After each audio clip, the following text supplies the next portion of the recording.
جب تم کسی بات کی خواہش کر رہے ہوتے ہو یا کسی ضرورت میں اللہ سے بات کر رہے ہوتے ہو، وہ لمحہ تمہارا صاحب حال ہوتا ہے، یعنی اس مومنٹ میں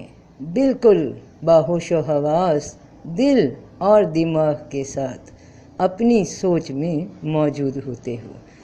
ورنہ سارا وقت یا ماضی کی سوچ میں ہوتا ہے یا مستقبل پہ،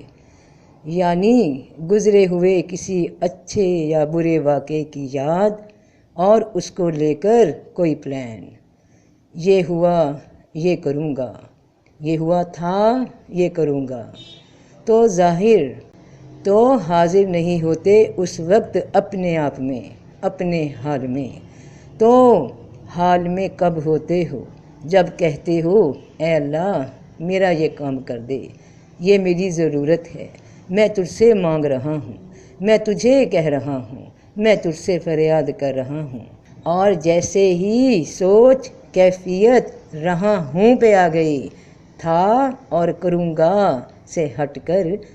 رہا ہوں پہ آ گئی، تو یقیناً تم یہاں اس لمحے میں موجود ہو،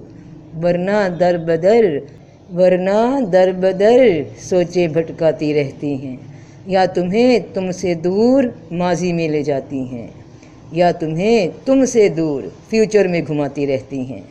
تبھی یہ محتاجی، یہ ضرورت بندے کا بندہ بن کر رب سے مخاطب ہونا ہی صاحب حال ہے، حال ہی حال ہے، ورنہ اس سے جدا سب بے حال ہے، صرف خیالی جنگ، سوچوں کا طوفان اور وسوسوں کی لپیٹ۔